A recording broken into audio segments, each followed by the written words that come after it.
La capsule divertissement est une présentation de Nadeau Construction de Newport et la Savoie-Fils.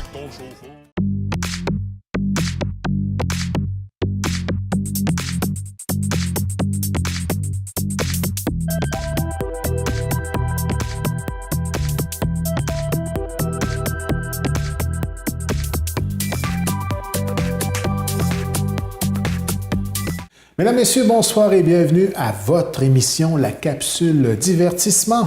Toujours un grand plaisir d'avoir avec nous en studio la réalisatrice et conceptrice de cette capsule Divertissement, Jocelle Cauvier. Donc, tout d'abord, bonsoir Jocelle. Bonsoir. Ça va toujours bien? Toujours. Alors, cette semaine, tu nous as concocté quoi? En fait, on va parler de chocolat. Oh! Ceux qui me connaissent savent que j'ai une assez grande passion pour le chocolat. Donc, j'ai essayé de comprendre son origine. Et ça nous fait un peu apprécier tous les efforts qui ont été mis pour en arriver au chocolat qu'on connaît aujourd'hui. Ça n'a pas été si facile que ça, vous allez voir. Et moi, ce que je me suis aperçu dans les 10 dernières années, c'est l'amour qui s'est développé peu à peu pour le chocolat noir. Hein? Effectivement. C'était le bon vieux chocolat au lait sucré à 100... à en faire une crise de diabète. Là, maintenant, on voit même que dans les épiceries fines et même dans les grandes surfaces, on retrouve de plus en plus de chocolat noir qui a des bénéfices plutôt pour la santé qui sont non négligeables. Hein? En fait, c'est devenu un mets de connaisseurs, carrément. C'est des dégustations. Donc, on va faire un petit peu le tour du chocolat. Avec grand plaisir. Donc, on débute 3300 ans avant Jésus-Christ. OK. En fait, bon, on va d'abord voir où pousse le chocolat, finalement, les fèves de cacao, un cacaoyer. Et ça c'est originaire d'Amérique du Sud et d'Amérique centrale. Donc, c'est pour ça que vous allez voir, l'histoire du chocolat est beaucoup liée à ces régions du monde. Quand on parlait de pourcentage tout à l'heure, c'est justement le pourcentage de cacao qu'on retrouve à l'intérieur. Exactement. Donc, ce qu'on voit à l'écran, c'est qu'il y a 3300 ans avant Jésus-Christ, on a trouvé des traces de cacao dans d'anciennes poteries de l'Équateur. Donc, à ce jour, c'est les plus anciennes traces de consommation de cacao dans notre histoire. Donc, ça fait longtemps qu'on a développé la recette. Ça fait un petit bout de temps. Intéressant. Ensuite, 3500 ans, c'est impressionnant. 3300 ans avant Jésus-Christ, là, ça fait longtemps qu'on déguste ce mets très apprécié. Ensuite, en 1500 ans avant Jésus-Christ, donc là, on a le peuple Olmec qui habitait dans la région du Mexique. Eux, ils broyaient les fèves de cacao et ils ajoutaient de l'eau, des épices, du piment et des herbes. Et le but de ça, c'était de faire une espèce de médicament, si on veut, pour aider à régler les maux du temps et aussi comme rituel. Donc, on parle vraiment de travailler la feuille de cacao, mais pas peut-être avoir le résultat qu'on a aujourd'hui en termes de chocolat. Effectivement, on ne mangeait pas des palettes de chocolat. Il n'y avait pas de caramel qui a 3500 ans avant Jésus-Christ. Il ne faut pas avoir ça, des caramels, des aéros en tête. Non. On n'allait pas chercher des bars au dépanneur. Non, j'en doute pas. Ensuite, on se déplace 600 ans avant Jésus-Christ. Donc là, c'est les Mayas qui habitaient aussi le Mexique, le Guatemala. Donc, eux, ils préparaient une boisson chaude, amère, mousseuse, et ils ajoutaient aussi du piment. J'avoue que ça fait un peu bizarre, et de la vanille. Et à quoi ça leur servait? Bien évidemment, ils le consommaient. Ça servait aussi de monnaie d'échange pour payer les impôts, les fèves. Ah oui. Aussi, pour les rituels, on mélangeait le cacao au sang pour offrir une offrande. Oh. Et un but médicinal, encore une fois, pour régler les problèmes de santé de l'époque. Parce qu'effectivement, le cacao en soi, seul comme ingrédient, c'est un peu amer. Hein? Effectivement. Si vous avez... Un peu est un terme léger. Si vous avez goûté le fameux chocolat pour faire la cuisine, c'est assez amer. Et encore aujourd'hui, on va avoir du chocolat noir ajouté avec du piment. C'est une recette qui est quand même assez présente aujourd'hui. En fait, peu importe ce que vous pouvez imaginer, la variété de chocolat, sûrement ça existe quelque part sur la planète. J'ai goûté des variétés incroyables. J'ai des amis en France qui m'en envoient et j'en ai mangé, entre autres, aux différentes fleurs. C'est particulier, c'est pas quelque chose qu'on est habitué. Mais c'est intéressant comme saveur. Mais il y a du chocolat avec des insectes dedans. Ben celui-là, oui. Non merci. Donc, tu l'as pas essayé? C'est une question de goût. Mais non, c'est pas dans mes habitudes alimentaires. Mais ça se développe comme goût en passant. Là. Très riche en protéines. Semble-t-il que d'ailleurs. c'est très bon, que c'est des protéines et que, bon, c'est pas ce qu'on pense, mais j'avoue que l'idée m'arrête un peu. Là. Et en Gaspésie, on est gâtés au niveau chocolatier. Oui. Hein? Je crois qu'on a même de renommée internationale, si je ne me trompe pas. Nous sommes renommés en Gaspésie. Je me souviens plus laquelle en particulier, une chocolaterie. Dans le coin, là, dépassé par Spébiac, je crois. Oui, dans la baie des Chaleurs. Baie des Chaleurs, là, Donc, excusez-moi de ne pas avoir l'endroit exact, là, mais je sais là, qu'il y a un stop à faire quand on passe la voiture. J'avais vu ça dans les médias, renommé à travers le monde. J'ai dit, wow, Un des meilleurs au monde, quelque chose du genre. On n'est pas mal fiers en Gaspésie oui, dans oui. ce temps-là. On a toujours eu le bac sucré dans ce coin-ci. Ensuite, nous avons 14e siècle après Jésus-Christ. Là, on est rendu avec les Aztèques, encore une fois dans la région du Mexique. Donc, eux, ils cultivaient le cacaoyer. Ça accompagnait des mets. Aussi, ils préparaient une espèce de boisson à base de cacao et ils s'en servaient comme épice. Et à quoi ça servait d'autre, finalement? C'était aussi pour payer les taxes, encore une fois, et comme offrande. Donc, on mélangeait le sang au cacao. Ça fait un petit peu particulier comme tradition. Aussi, ça accompagnait les gens décédés aux funérailles. C'est dire l'importance qu'avait le cacao à l'époque. Et aussi un but médicinal. En fait, ça servait à traiter supposément la fatigue et la diarrhée. Ah. Peut-être la fatigue parce que c'est un excitant, en fait, peut-être, mais la diarrhée, j'ai un peu des doutes Sur son efficacité. Donc, je ne vous conseille pas ça à la maison. Ensuite, on se dirige. Ça m'a fait vraiment rire comme anecdote. Donc, si le chocolat est populaire aujourd'hui, il ne faut pas... c'est clairement pas grâce à Christophe Colomb. Donc, en 1494, Christophe Colomb arrive en Amérique et les Autochtones lui offrent des fèves de cacao.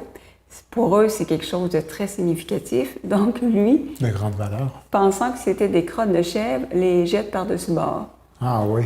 Donc, si le chocolat est arrivé jusqu'en Europe, c'était pas grâce à Christophe Colomb. Ah, c'est vrai que c'est une anecdote assez spéciale. Oui. Ensuite, on se dirige en 1528. Donc, Hernán Cortés, lui, ramène du chocolat en Europe, donc en Espagne. Et à l'époque, c'était seulement accessible au clergé et à la noblesse. Donc le peuple ne pouvait pas goûter. Oui, exactement. Ensuite, 1534. Là, on évolue toujours dans le temps. Vous allez voir la progression. Donc, c'est l'abbaye Piedra en Espagne.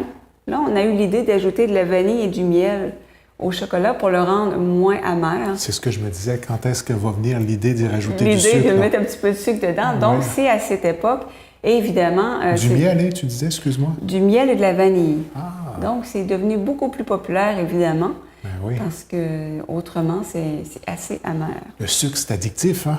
Oui, en plus. La nicotine du chocolat. Non, pour plusieurs personnes, le chocolat est une drogue au même titre que bien d'autres drogues. Le sucre est une drogue. Et j'avoue que personnellement, si je n'ai pas de chocolat dans la maison, je me sens pas bien. Ah bon? Psychologiquement, il faut que j'ai quelque part du chocolat dans une armoire. C'est une drogue, carrément. Donc, et tu n'es pas seul. Oui, non, je sais que ça va faire sourire des gens à la maison.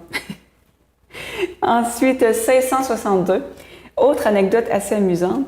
Donc là, l'Église est face à une grande question existentielle. Est-ce que le chocolat est un mets ou un plaisir? Parce qu'évidemment, à l'époque, on condamnait un peu les plaisirs de la vie. Et aussi, il fallait savoir, est-ce que lorsqu'on mange du chocolat ou on le boit, est-ce qu'on rompt le jeûne? Finalement, on a décidé que non, que c'était possible de consommer du chocolat lors du jeûne. Ah. Donc ça a aussi beaucoup aidé à populariser le chocolat. J'imagine. Si on l'avait condamné comme un plaisir malsain. La chante de belle gâterie quand tu jeûnes, là, une tablette de chocolat. Effectivement. Ou peu importe la forme. Donc à ce moment-là, l'Église a statué sur le cas du chocolat. Ensuite, 1689. Donc on a un médecin, Hans Sloane d'Irlande, lui qui développe une boisson à base de chocolat et lait en Jamaïque. Donc lui, il fait l'étude. Il fait de l'étude en botanique et il décide de produire cette boisson qui va devenir assez populaire. Boisson tellement réconfortante, hein, quand on rentre de l'hiver, il fait froid. Là. Oui, hein, c'est un petit cachet spécial. Oui, c'est spécial. Ensuite, nous avons Dans les années 1700, on invente des moulins mécaniques qui permettent d'extraire le beurre, le beurre de cacao. On voit bien la fève, là. Hein? Oui, donc on voit la fève. C'est à ça que ça ressemble. Donc une fève de cacao et la substance qui ressemble à du beurre, ben, c'est du beurre de cacao. Donc avec les moulins mécaniques, on réussit à extraire ce beurre et ça permet d'avoir un chocolat dur. Ah. Donc ça progresse toujours, la technologie par rapport au chocolat. Et tu me disais tantôt, c'est un arbre. C'est pas une plante hein, qui le produit? Tu sais, dans la dernière capsule, tu nous disais... Ah, on avait parlé par rapport au bananier, qui est une plante. Qui est une plante. Et honnêtement, je n'ai pas vérifié si c'était une plante ou un arbre. Parce que moi, ça maintenant, on va se poser la question, est-ce que c'est un arbre ou une plante? Mais c'est bien le nom... un cacaoyer. Cacaoyer. Oui, cacaoyer. Honnêtement, je ne savais pas le nom de... Et qu'on retrouve dans un climat particulier. Oui, effectivement, c'est originaire d'Amérique centrale, d'Amérique du Sud. Mais vous allez voir plus loin que ça a été implanté ailleurs. Ah oui? Oui. Bon, désolé pour la parenthèse. C'est bien. Ensuite, nous avons 1780. Donc, nous avons la manufacture J.S. Fry & Son de Grande-Bretagne qui produit du chocolat qui est vendu en pharmacie parce qu'à l'époque, il faut savoir que le chocolat est vu comme un médicament, davantage qu'un mets plaisant à consommer. Donc, c'est beaucoup vendu dans les pharmacies et supposément que ça a beaucoup de vertus pour la digestion, entre autres. C'est très conseillé pour les personnes âgées, etc. Donc, puis j'imagine que c'était une version beaucoup moins sucrée, là. C'est pas le chocolat, c'est pas les Kit Kat, etc. d'aujourd'hui. Donc, on commençait à mettre au point la recette. Et pour avoir déjà goûté du chocolat fry, ah oui? Oui, du chocolat. Donc, c'est une recette qui a perduré, là, qui a perduré. Ah oui. J'ai déjà mangé une barre, c'est écrit fry dessus, puis très bon. Oui, vraiment. Et en termes de taux de sucre, est-ce que ça se rapprochait plus d'un chocolat noir? En fait, c'est une recette modernisée, si on veut. Ah, OK. Donc, d'après moi, c'était assez loin de la recette de 1780. OK. Donc, on l'a adaptée au goût du jour. Bon. Donc, c'était sucré. Je suis curieux un peu. Oui, c'était sucré. Oui, c'était sucré. Toi, quand c'est bon, c'est parce que c'était sucré. Oui, c'était très bon. J'en garde un très bon souvenir, donc c'était sucré. Ensuite, nous avons 1780, donc c'est la mise en place de l'usine Baker aux États-Unis. Et lui, c'était un apothicaire. Donc, encore une fois, c'était vraiment une autre époque. Et Baker, sûrement vous avez en tête les fameux petits carrés de chocolat pour faire la cuisine. Quand notre maman faisait des desserts, qu'on voulait manger des carrés, puis on changeait d'idée après avoir goûté, parce que c'était pas du tout le chocolat sucré qu'on connaît. Puis lorsque tu dis apothicaire, qui fait référence à? C'était aussi au niveau médical qui développait toutes sortes Évidemment, à l'époque, la médecine était plus ou moins développée. Donc, on prétendait qu'il y avait pas mal plus de vertus au chocolat qu'il y en avait vraiment. Okay. Donc, c'était vraiment, ça tournait autour des médecins, des pharmaciens, des guérisseurs, boutiques excentriques. Là, voilà, c'était un petit peu obscur. Des produits de toutes sortes sur les tablettes à l'époque. Exactement. Ensuite, 1821, donc là, c'est Cadbury, donc un nom qu'on connaît bien en Grande-Bretagne. Premier chocolat noir à croquer. Et c'est aussi à cette époque qu'on introduit les cacaoyers en Afrique. Donc, un climat qui s'y prête bien. Donc, ça aime les climats quand même assez secs. Oui, quand même, les climats, évidemment, au Canada, ça serait plus difficile d'avoir des cacaoyers. Mm-hmm. Et malheureusement, aussi, l'histoire du chocolat, c'est aussi toute l'histoire de l'esclavage à travers des époques. Oui, parce que quand ça commençait à être populaire, évidemment, on avait besoin d'employés pour fabriquer, évidemment, le chocolat. Et malheureusement, il y a eu beaucoup d'esclavage. Donc ça, c'est le côté sombre aussi de l'histoire du chocolat. Le côté obscur du chocolat. Effectivement. Ensuite, 1828, on a le Hollandais Van Houten. Moi, ça me fait penser au petit Van Houten dans Les Simpsons, l'ami de Bart avec les cheveux bleus. OK. Donc, Van Houten, qui est le premier à introduire le cacao en poudre. Donc, lui aussi, ce qu'il a fait, c'est qu'il a inventé un procédé pour séparer le cacao maigre du beurre de cacao. Ça permettait d'enfin doser les teneurs en cacao. Et c'est ce qui a vraiment permis l'industrialisation du chocolat, à partir de l'invention de ce procédé-là par M. Van Houten. Ensuite, nous avons 1830, donc on a le Suisse Kohler qui invente le chocolat aux noisettes. Et vous allez voir que les Suisses sont très présents dans le développement du chocolat jusqu'à nos jours. Et réputé pour la qualité aussi. Oui, hein? aussi. Il y a deux écoles, hein. Il y a le chocolat suisse, il y a le chocolat belge. Il y a plusieurs pays qui fabriquent du chocolat d'excellente qualité.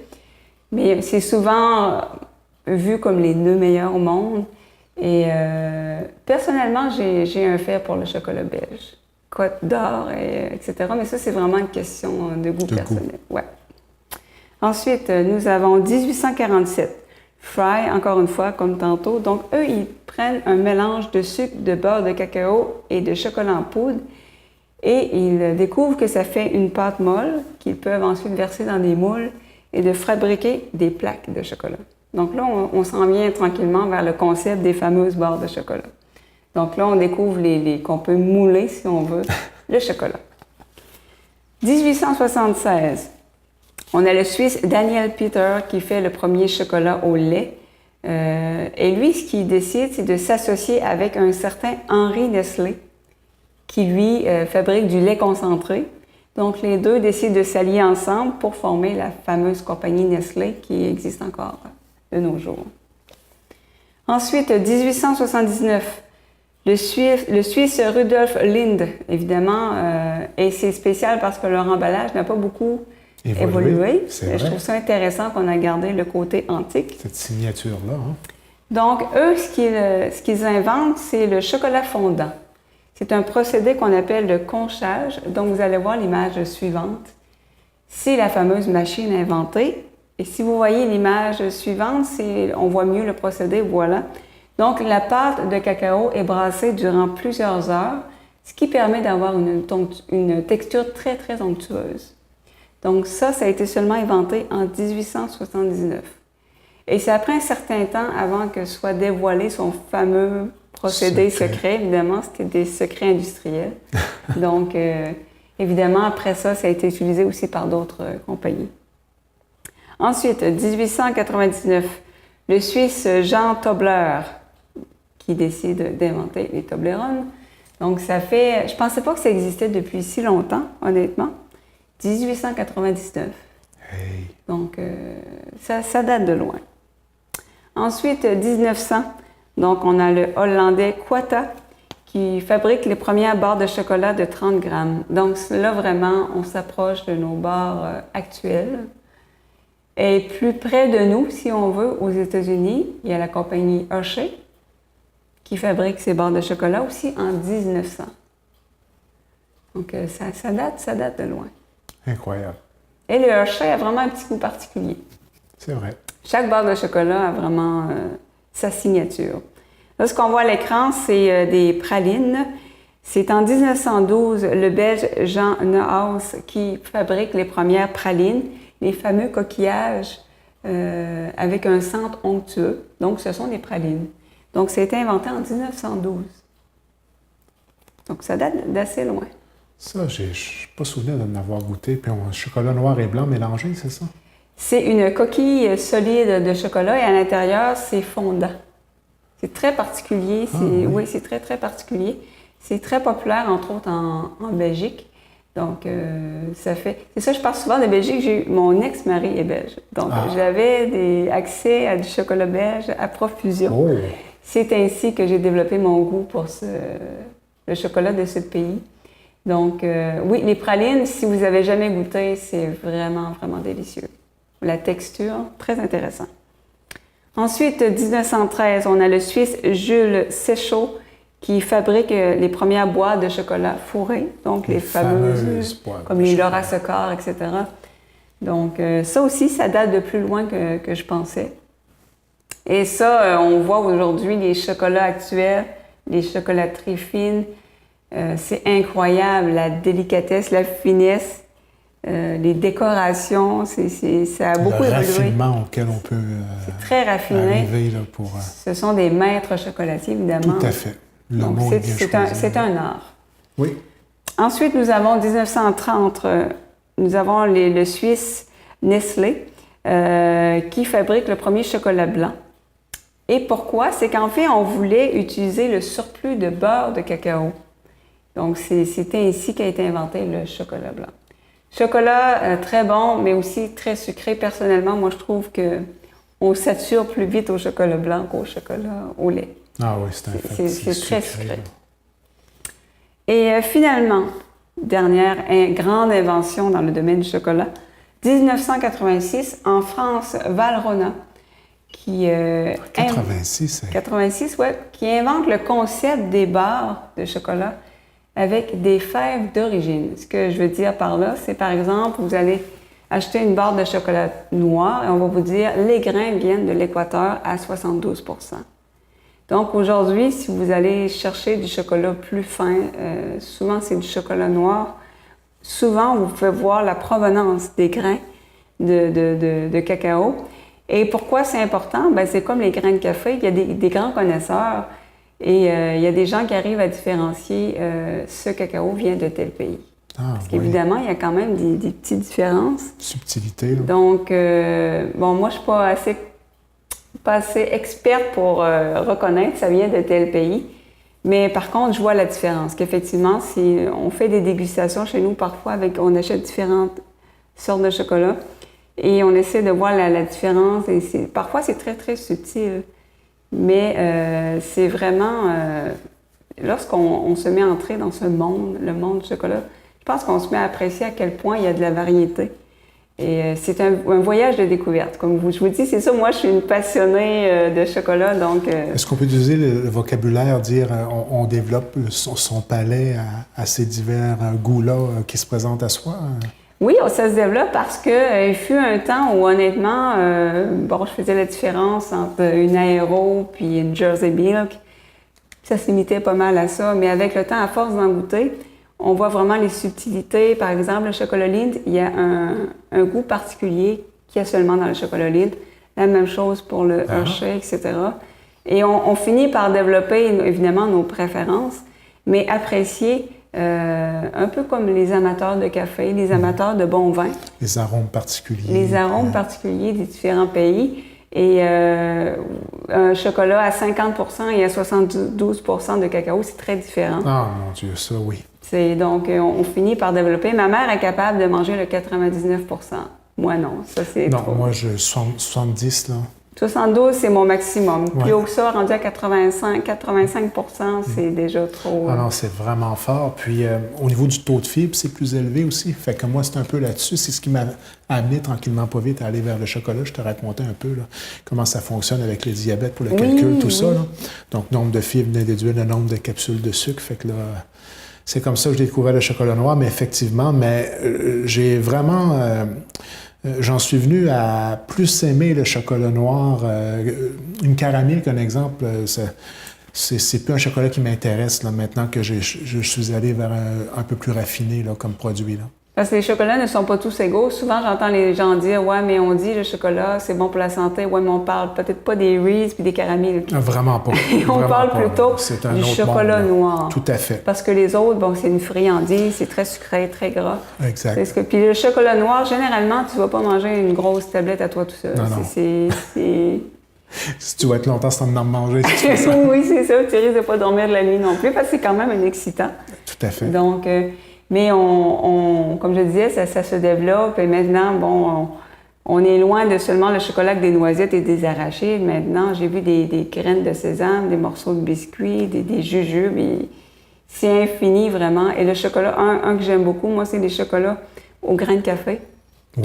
Étonnamment, je n'aime pas le café, mais le chocolat au café, je trouve qu'il y a un petit goût c'est vrai que c'est excellent. particulier. Donc, c'était la capsule d'aujourd'hui. J'espère que je vous donne envie d'aller vous chercher, de découvrir. Parfois, on s'arrête à seulement manger nos barres de chocolat favorites, c'est normal. Et parfois, c'est bien dosé. Voyager à travers le monde à partir de la maison en découvrant l'ensemble de ces arômes particuliers-là, de chacun des coins de pays d'où ça vient.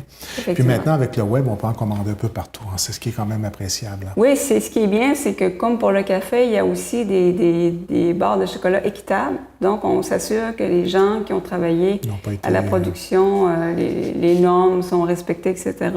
Ça aussi, c'est des produits intéressants. Il y a aussi du chocolat biologique.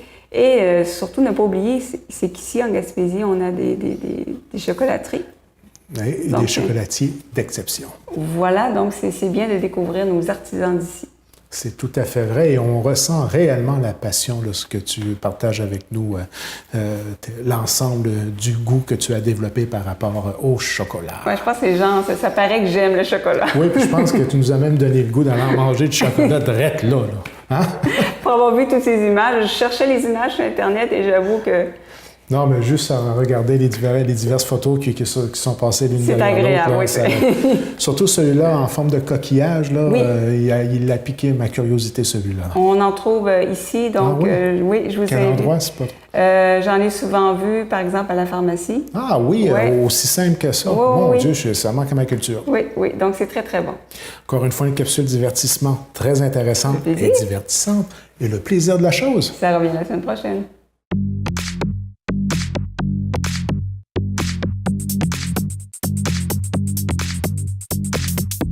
La capsule divertissement vous a été présentée par Nadeau Construction de Newport et Lance-Beau-Fils.